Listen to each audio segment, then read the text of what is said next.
Guys example number 8 को देख लेते हैं। ये भी अच्छा है, ऑल्टरनेटिंग करंट का टॉपिक नंबर 1 के ऊपर न्यूमेरिकल ये बेस्ड है, आपको तो पता ही है सब कुछ। तो सॉल्व करते हैं इस न्यूमेरिकल को। इसमें हमसे क्या रखा है, जो क्या रखा होगा उसको देख लेंगे। सॉल्यूशन लिख देते हैं यहाँ पर और लिख देते हैं गिवन दैट। क्या क्या आपको गिवन है, उससे ये होता है कि आपको पता चल जाता है कि क्या क्या आपको दिया हुआ है और क्या क्या आपसे पूछ रहा है। इस क्वेश्चन को जरा ध्यान से पढ़ें। हमसे क्या रखा है, a resistance of 40 ohm is connected to an AC source of 220 volt 50 hertz। तो ये सोर्स का वोल्टेज दे रखा, और आपको पता है सोर्स का जो वोल्टेज होता है इसको आप ERMS कहते हो। मैंने न्यूमेरिकल नंबर 1 से समझाता हुआ आ रहा हूँ इस चीज़ को। तो 220 ये वोल्ट दे रखा है और फ्रीक्वेंसी जो है सोर्स की वो कितनी है, 50 हर्ट्ज। ये दो चीज़ आपको यहाँ तक दे दी। हमसे कह रहा फाइंड RMS करंट की RMS वैल्यू को। तो पहले वाले पार्ट का हम आंसर फाइंड आउट करते हैं। आपसे IRMS पूछा है। अब देखो RMS वोल्टेज है और रेजिस्टेंस भी आपको दिया हुआ है। रेजिस्टेंस भी लिख दो कि रेजिस्टेंस की जो वैल्यू है वो कितनी है, 40 ओम। आपको पता है RMS वोल्टेज जो होता है वो होती है RMS करंट इनटू रेजिस्टेंस। तो आपसे यही पूछा था कि IRMS बता दो। तो RMS करंट इनटू रेजिस्टेंस, इन दोनों का मल्टीप्लिकेशन जो होगा वो ERMS होगा। सिंस ERMS जो है मतलब वोल्टेज जो होता है वो करंट इनटू रेजिस्टेंस होता, क्योंकि यहाँ पर ERMS है तो करंट भी IRMS में चल रही होगी, रेजिस्टेंस R है। ERMS की वैल्यू 220 वोल्ट है। IRMS आपसे पूछा गया था। रेजिस्टेंस जो है वो है 40, 0 से 0 घटा, ये 22 है, ये है 4, 22/4 ये निकल कर आ जाएगा IRMS। होगा या नहीं होगा, बिल्कुल होगा। 2 से काटोगे ये 11 बार चला जाएगा और ये 2 बार चला जाएगा। 11 के आधे जो होते हैं वो होते हैं 5.5, 5.5। तो IRMS जो आया है आपके सामने वो 5.5 एम्पियर आ चुका है। क्या किसी को ये कोई दिक्कत है? नहीं, दिक्कत नहीं होनी चाहिए। अगर मैं यहाँ सॉल्व करता हूँ तो क्या आपको दिखता है प्रॉपर वे में? हाँ, मैं इतना तो हट करके सॉल्व करता हूँ कि आपको दिख ही जाए।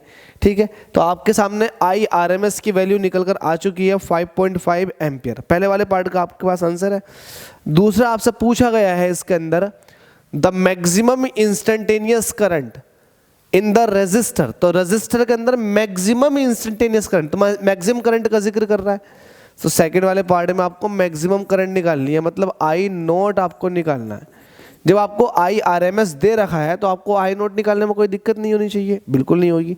आपको पता है कि IRMS जो होता है वो I0/√2 होता है।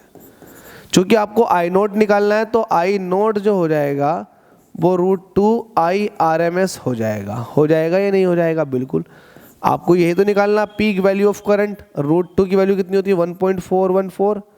IRMS आपको दिया हुआ है 5.5।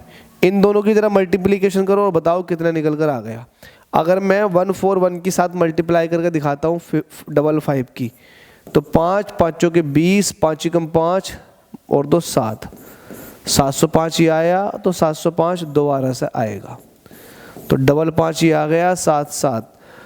पॉइंट कितने के बाद था? 2 के बाद यहाँ है, 1 के बाद यहाँ है, तो 3 के बाद पॉइंट लग जाएगा, मतलब 7.75 ये आ जाएगी I0 की वैल्यू एम्पियर में।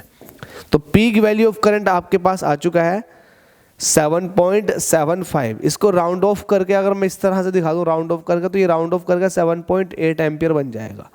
तो आपसे ये भी पूछा गया था। तीसरा वाला पार्ट देख लेते हैं। तीसरे वाले पार्ट में आपसे क्या कह रखा, क्या आपको ये दोनों पार्ट समझ में आ गए? अगर आप लोगों को यार ये इतने छोटे से पार्ट समझ में नहीं आ रहे तो मैं हैरान हूँ कि आप लोग समझेंगे क्या।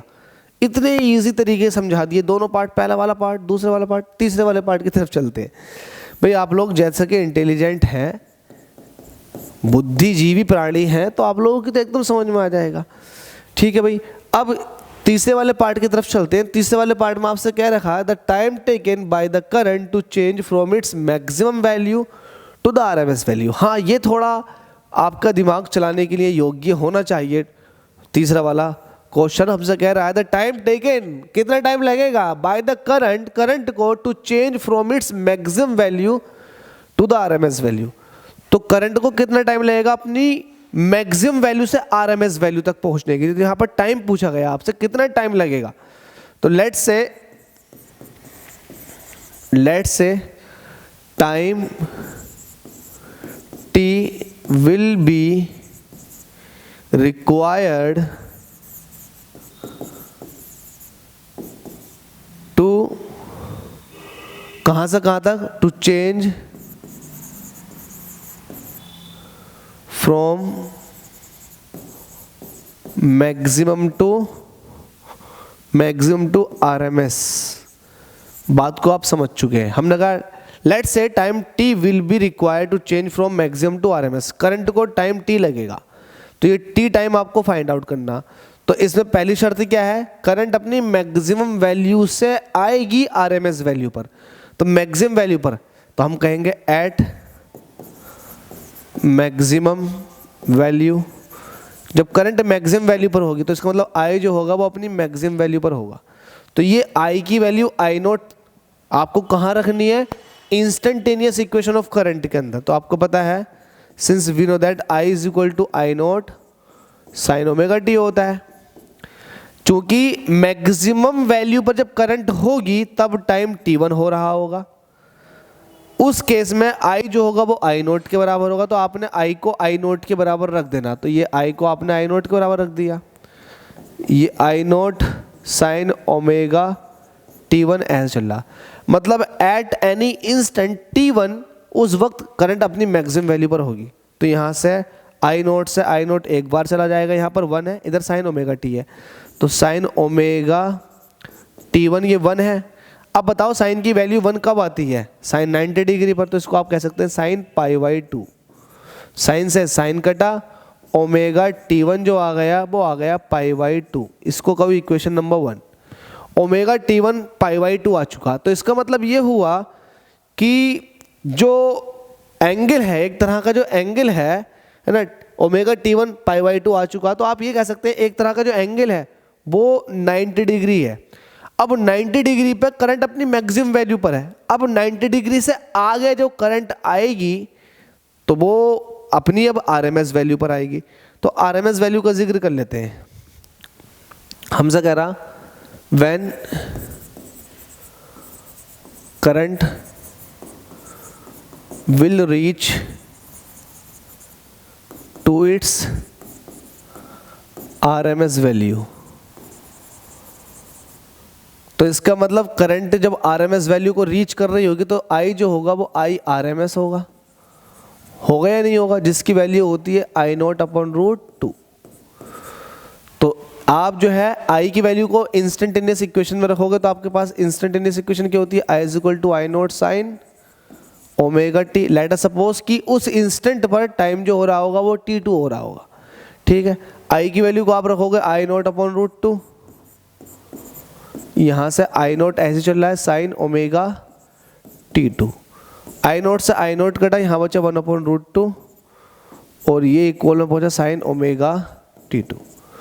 अब मैं इसको एंगल की फॉर्म में लिखूंगा। ये साइन 45 की वैल्यू होती है जिसको आप π/4 कहते हो, और साइन ओमेगा t2 ऐसे ही चलता रहेगा। साइन से साइन कटा, यहाँ से ओमेगा t2। अब यहाँ सिर्फ ओमेगा t2 है, π/4 मत लिखो आप।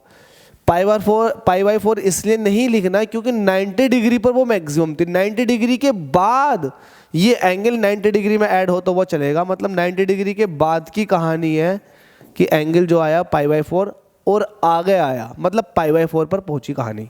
तो यहाँ से ओमेगा t2 आपको पता लग गया। तो अब आपको निकालना क्या था, अब आपको ये निकालना था, आपको ये चेक करना था कि मैक्सिमम से RMS पे पहुंचने में कितना टाइम लगा। उसको आपने t कह रखा था। सिंस आपके पास t जो था वो कितना था, t2 माइनस t1 था, यही तो था t। आपने ये कह रखा था कि ये टाइम t वो है जिसमें करंट जो है वो अपनी मैक्सिमम से RMS वैल्यू पहुंचेगी। तो मैक्सिमम से RMS वैल्यू पर पहुंचेगी तो टाइम इंटरवल जो लगा वो ये लगा, t2 माइनस t1। जब आप दोनों टाइम का डिफरेंस निकालोगे, t2 की वैल्यू पुट करोगे, t1 की वैल्यू पुट करोगे, तो t2 की वैल्यू पुट कर दो। जब t2 की वैल्यू को पुट करोगे तो ये हो जाएगा 1 अपॉन ओमेगा π/2 प्लस π/4। उसमें से माइनस कर रहे हो t1 की वैल्यू कितनी है, 1 अपॉन ओमेगा π/2। देख लो आप चाहे पीछे से, इसको सॉल्व करो। जब सॉल्व करेंगे तो t जो निकल कर आया वो कितना आएगा, जरा इन दोनों को सॉल्व करो। 1 अपॉन ओमेगा कॉमन ले लो जब 1/ओमेगा कॉमन ले लोगे तो अंदर से π/2 प्लस π/4 माइनस π/2, तो π/2 से π/2 कट जाएगा, सिर्फ π/4 बचेगा। तो आपके पास t जो आया वो आया π/4 ओमेगा, ये आया। तो ये टाइम t वो टाइम आया जिसमें करंट ने मैक्सिमम वैल्यू से अपनी आरएमएस वैल्यू पर रीच किया, तो ये टाइम t वो आया। इसको सॉल्व कर लेते हैं।